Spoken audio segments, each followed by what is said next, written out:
This channel does not promote any violent, harmful, or illegal activities. All content provided by this channel is meant for an educational purpose only. Cancer Healer Center, a new beginning. আর এবার যে ছবি দেখাবো আপনাদের SLST সেই SLST চাকরিজীবীদের মিছিলে তুলকালাম যোগ্য অযোগ্য আলাদা করার দাবিতে বিক্ষোভ কালীঘাটে অভিযানের আগেই বাধা পুলিশের মিছিল আটকাতেই ব্যাপক ধুন্ধুমার ধরপাকড় শুরু হয়েছে এই মুহূর্তে দেখতে পাচ্ছেন সেই ছবি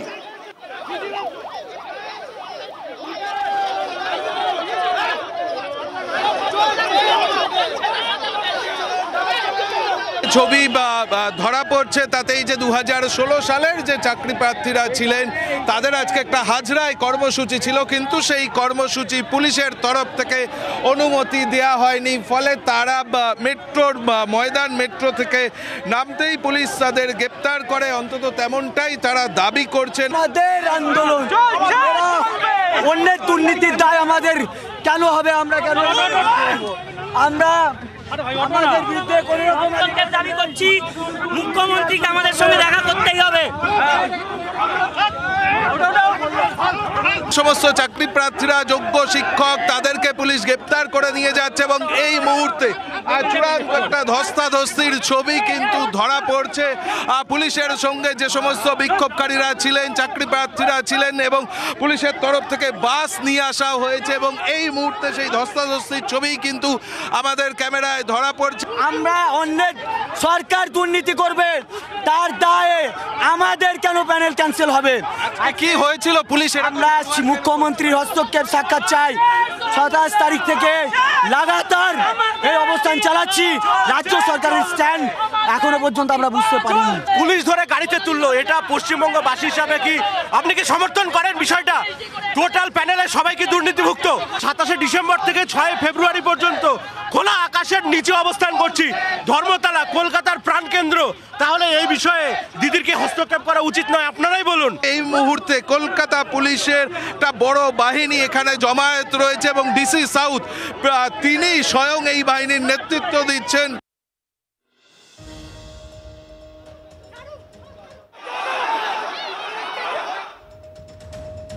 পরে খবরে আসি, দত্তপুকুরে মুন্ডহীন দেহ উদ্ধারের ঘটনায় পাকড়াও 2। চাষের জমিতে দেহ উদ্ধারের পর থেকে আতঙ্ক ছড়ায়। 3 দিনের মাথায় মুন্ডহীন দেহ শনাক্ত করেছে পরিবার। দেহটি গাইঘাটার আঙুল কাটার বাসিন্দা হযরত লস্করের।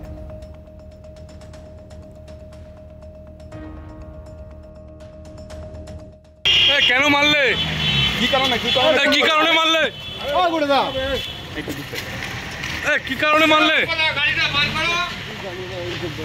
কি কারণে মারলে? আর কারা কারা ছিল সঙ্গে? সেদিন আর কারা কারা ছিল? আরে গাড়িটা বার করে না। আর কারা কারা ছিল সেদিন? আর কারা কারা ছিল? আপনার স্বামী কি নিখোঁজ আছে? আমরা দেখেছি, আমাদের লোকও নয়। হ্যাঁ, দেখে এসেছি, আমাদের লোক না। দত্তপুকুরে যে মুন্ডুকাটা দেহ পাওয়া গেছে ওটা আপনাদের নয়, তাই তো? এখনো পর্যন্ত হ্যাঁ আমাদের নয়।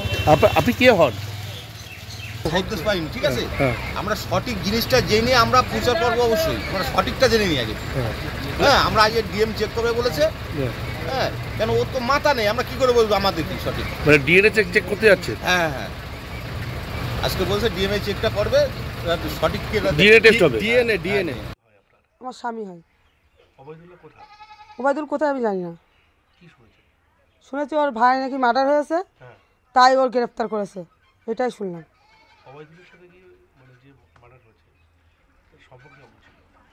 আমি ওইসব কিছুই জানি না। ও আমাদের খাতেও দেয় না, পড়তেও দেয় না, আমাদের সাথে থাকেও না। না, এই 1.5 বছর ধরে আমাদের সাথে কোনো যোগাযোগ নেই। আমি জানি না, এই গ্রামের লোক, আশপাশের লোক বলছে, তাই শুনেছি। ওর ভাই মার্ডার হয়েছে, তার জন্য ধরেছে। খবরে দেখাচ্ছে, ফোনে দেখাচ্ছে, তাই দেখলাম। হযরত লস্কর। কথা বলবো, আমাদের প্রতিনিধি দীপঙ্কর আমাদের সঙ্গে রয়েছেন। দীপঙ্কর, এই কাটা মাথার রহস্যভেদ হলো কি করে? মানে এখনো অবধি ঠিক কি কি ক্লু পেয়েছে পুলিশ? কোন ক্লু ধরে পুরো ঘটনাটার তদন্ত করছে পুলিশ? দেখো এখনো পর্যন্ত একটাই ক্লু, যা হচ্ছে ট্যাটু। গতকাল থেকে আমরা যেটা দেখাচ্ছিলাম, প্রথম থেকেই আমরা এই খবরটাতে ছিলাম এবং তারপর TV9 বাংলার দর্শকদের আমরা দেখিয়েছিলাম যে ট্যাটু হাতে রয়েছে আর এবং তার উল্টো দিকে একটা লাভ সাইন, তার সঙ্গে একটা বি লেখা। সেই ট্যাটু দেখেই কিন্তু শনাক্তকরণ করতে পেরেছেন পরিবারের লোকজন। যদিও দুপুরবেলা যখন এসেছিলেন তার স্ত্রী প্রথমে তিনি অস্বীকার করেন, পরবর্তীতে থানায় পুলিশের কাছে তিনি স্বীকার করেন যে তার স্বামীর দেহের সঙ্গে ম্যাচ করেছে। কিন্তু এর প্রসিডিওর আছে, শুধুমাত্র শনাক্ত করে দিলেই হবে না। তার জন্য যেহেতু মুন্ডু নেই, মাথা নেই, সেই কারণে ডিএনএ টেস্টের যে সিস্টেম, সেই সিস্টেম মাধ্যমে বডি হ্যান্ডওভার হবে।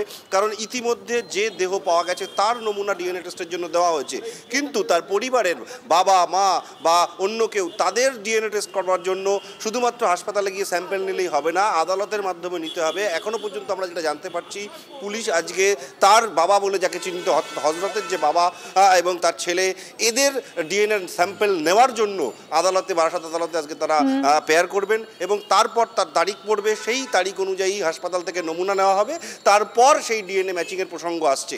কিন্তু ইতিমধ্যে যে দুজনকে গ্রেপ্তার করা হয়েছে সেই দুজন হচ্ছেন একজন ওয়াহিদুল গাজী, যে এর হজরত লস্করের মাসির ছেলে, এবং তার স্ত্রী বলে দাবি করছেন পূজা দাস, তিনিও। কিন্তু এই পূজা দাস সম্পর্কে আমরা যতটা জানতে পারছি, তিনি নিষিদ্ধপল্লী এলাকায় থাকতেন, সোনাগাছিতে বসবাস করতেন, হজরতের সঙ্গে দীর্ঘদিনের সম্পর্ক ছিল। সেই হজরতের সঙ্গে সম্পর্ক থাকাকালীনই ওয়াহিদুল তাকে বিয়ে করেন। গত 1 থেকে 1.5 বছর হয়েছে তার সঙ্গে বিয়ে হয়েছে, কিন্তু এই বিয়ের পর ওয়াহিদুল আর চাইনি হজরতের সঙ্গে সেই সম্পর্ক থাকুক। এই গন্ডগোলটা কিন্তু একটা বড় পার্ট, এটা পুলিশ মনে করছে। এর পাশাপাশি আরও 2-3টে তথ্য পুলিশের কাছে আছে। একদিকে তারা মূলত চুরি এবং ডাকাতি করতো, তাদের নামে একাধিক কেস রয়েছে। সেই কেসগুলো থেকে যে চুরিগুলো থেকে যে সম্পত্তি উদ্ধার হতো, সেই সম্পত্তির ভাগবাটা নিয়ে গন্ডগোল, এবং পুলিশের টিপারের কাজ করছিল শেষ কিছুদিন হজরত লস্কর। সেই পুলিশের টিপারের কারণেও তা বেশ কতগুলো তাদের গ্রুপের মেম্বার গ্রেপ্তার হয়ে যায়, সেগুলোর কারণেও গিয়ে এই খুন করেছে। সে সমস্ত বিষয় পুলিশ খতিয়ে দেখছে। বোঝা যাচ্ছে। গোটা ঘটনার নজর থাকুক তোমার। আপাতত ধন্যবাদ। পরে খবরে নজর রাখবো। নরেন্দ্রপুরে বৃদ্ধার বাড়িতে তাণ্ডব, ভাঙচুর, মারধর চালানোর অভিযোগ। চুরির অপবাদে বৃদ্ধার বাড়িতে ঢুকে তাণ্ডব, গ্রেফতার এখনো পর্যন্ত এক। ইঁটে দিয়ে দরজা ভেঙে ঢুকে মত্ত অবস্থায় ভাঙচুর, তাণ্ডব। আতঙ্কে সিঁটিয়ে রয়েছেন বৃদ্ধা এবং তার পরিবার। নরেন্দ্রপুরের রানিয়ার ঘটনায় তীব্র চাঞ্চল্য। এই তাণ্ডব, হুমকির পিছনে কার হাত? নেপথ্যে কি প্রভাবশালী কেউ? প্রথমে লাথি মারলো, তো এখানে ফুলে আছে দেখুন, আর এই যে রক্ত জমে গেছে এই জায়গাটা। আর লাথি মেরে ফেলে দিয়েই মুখে লাথি মেরেই বলছে, শুধু বলছে আমাকে কেউ কিচ্ছু করতে পারবে না, তোকে আজকে শেষ করে ফেলবো, এরকম বলে এই দেখেন পা ফুলে আছে। তারপরে এই জায়গাটা ইয়ে হয়ে গেছে, মুখে করেছে, তারপরে এইখানে করেছে। ওই কোন 2 বছর 3 বছর আগে কার সঙ্গে কি হয়েছিল সেটা নিয়ে, অন্যের ঝামেলা নিয়ে আমাদের সঙ্গে ঝামেলা করে। কালকে তো কিছুই হয়নি, পরশুদিন কিছুই হয়নি, চুপচাপ ছিল। ওই মদ খায়, সব দল বেঁধে মদ খেয়ে ব্যাস কি উঠেছে মাথায়, ব্যাস হঠাৎ একটা আওয়াজ পেয়েছে, মা মুখটা বাড়িয়ে দেখছে, ও ঠানির ছুটছে। তখন গেটের ওই গেটটা দেওয়া আছে, আর এই গেটটা ভেতর দিয়ে দেওয়া আছে, কাঠের গেটটা দেওয়ার পরে মা যখন বলছে এই গালাগালি দিচ্ছে ও যখন, আর ওইটা করছে, তখন মা সরে গিয়ে মা নিচে নেমে এসছে। ততক্ষণে ওর ভাঙা হয়ে গেছে। মা ওই খাটের উপরে উঠেছিল, ফোন করছে আমাকে, বলছে ততক্ষণ ও মাকে টেনে নামে মারছে, লাঠির পর লাঠি ওই ঘরে। তারপরে ঘরের সব জিনিস ভেঙেছে, বলছে আমার পেছনে সব পার্টির লোকরা আছে। ও যখনই যেখানে মদ খায় খালি বলে ওদের 3 জনকে কোপাবো। আমরা অনেকটাই আতঙ্কিত আছি। আজ 3-4 বছর ধরে এখন টর্চার করছে। এখন কি চাইছেন? এখন চাইছি এটা ন্যায্য বিচার হোক। ও বারবার কেন এরকম করে আর করে পালিয়ে যায়।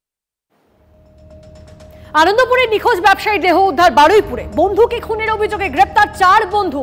অনুমান ব্যবসায়ীকে খুন করে দেহ বারুইপুরে ফেলে দেয় 4 বন্ধু।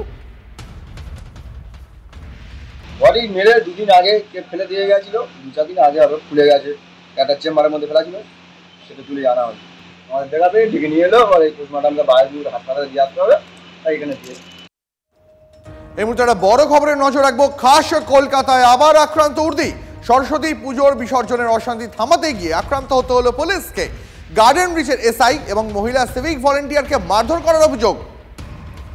এই মুহূর্তে আরো একটা বড় খবর, একেবারে খাস কলকাতায় আবারও আক্রান্ত হতে হলো উর্দিকে। সরস্বতী পুজোর বিসর্জনের অশান্তি থামাতে গিয়ে আক্রান্ত গার্ডেন ব্রিজের এসআই এবং মহিলা সিভিক ভলেন্টিয়ারকে মারধর করার অভিযোগ।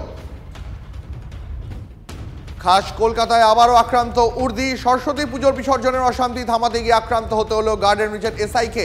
মারধর করা হয়েছে এক মহিলা সিভিক ভলেন্টিয়ারকেও, অভিযোগ এমনটাই। আরো বিস্তারিত জানাবেন সহকর্মী সুপ্রিয়, রয়েছেন টেলিফোন লাইনে। সুপ্রিয়, দেখো ঘটনা গতকাল রাতে 10:30 থেকে 11টা এই সময়ের মধ্যে গার্ডেন রিচ থানা এলাকার পাহাড়পুর রোড এবং বাদা বটতলা এলাকা বা এই ক্রসিং এ যখন দুই ক্লাব, এই গার্ডেন রিচের দুটি ক্লাব এবং আরো অপর একটি ক্লাবের যারা সদস্যরা তারা সরস্বতী পুজোর প্রতিমা বিসর্জনের যে শোভাযাত্রা বের করেছিলেন, সেই শোভাযাত্রাকে কেন্দ্র করে কিন্তু একটা অশান্তির পরিস্থিতি তৈরি হয়।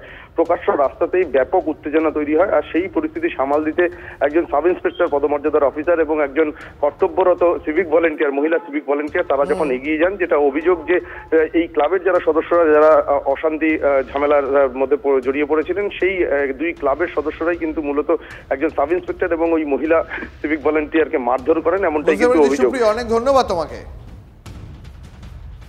তৃণমূল কংগ্রেসের কর্মীরা তো পুলিশকে পুলিশ বলে মনে করেন নিজেদের ছোট ভাই হিসেবে বলে। তো এখন এই মুহূর্তে পশ্চিমবঙ্গের তালিবানাইজেশন চলছে, মূর্তি পুজো বন্ধ করবার একটা প্রচেষ্টা চলছে সংঘবদ্ধভাবে। মুখ্যমন্ত্রী নীরব আছে। তো সেক্ষেত্রে এত আনন্দ করে সরস্বতী পুজো বিসর্জন করতে যাওয়ার কি দরকার? কিছুদিন পরে তো পুজোটাই বন্ধ হয়ে যাবে। এরপরে বলবেন বাড়ির মধ্যে পুজো করো, তারপরে বলবেন মূর্তি পুজো পুরো বন্ধ। সংখ্যায় বাড়ছে। ফিরাদ হাকিম বলেই দিয়েছেন এখন 33% আছে, আর কিছুদিনের মধ্যেই শরিয়ত এসে যাবে। পরে খবরে আসি, দিনের পর দিন মহিলাদের কুপ্রস্তাব দেওয়ার অভিযোগে প্রাক্তন পুলিশ কর্মীর বাড়িতে চড়াও হয়ে ভাঙচুর। প্রাক্তন পুলিশ কর্মীর ভাইকে বেধড়ক মারধর স্থানীয় প্রমিলা বাহিনী। কি ঘটনা জানবো, মহাদেব আমাদের প্রতিনিধি আমাদের সঙ্গে রয়েছেন। মহাদেব, দেখো, শান্তিপুর পৌরসভার 24 নম্বর ওয়ার্ডের ঘটনা, যেটা জানা যায় যে ওই প্রাক্তন পুলিশ কর্মী মাঝে মধ্যেই এলাকার মানুষকে উত্ত্যক্ত করতো এবং মহিলাদের কুপ্রস্তাব দিত। আর সেই অভিযোগের ভিত্তিতে কিন্তু মানুষজন ক্ষিপ্ত হয়ে ওঠেন এবং ক্ষিপ্ত হয়ে আজকে পরিবারের ওপর চড়াও হন এবং পরিবারের সদস্য যারা রয়েছেন তাদের উপর আক্রমণ করা হয়, তার বাড়ি ভাঙচুর করা হয়। এবং ওই পুলিশ কর্মীর প্রাক্তন পুলিশ কর্মীর ভাই যখন বাড়ি থেকে যাচ্ছিলেন অন্যত্র কাজে, তখনই কিন্তু তাকে মোটর বাইক থেকে নামিয়ে বেধড়ক মারধর করা হয় এবং মহিলারা ঝাঁটা দিয়ে তাদের উপর আক্রমণ চালায়, এমনটাই কিন্তু অভিযোগ। ঘটনাস্থলে খবর পেয়ে শান্তিপুর থানা পুলিশ যায় এবং ওই পরিবারের সদস্যদের উদ্ধার করে শান্তিপুর থানায় নিয়ে এসেছে। বেশ, ধন্যবাদ Mahadev. Cancer Healer Center, a new beginning.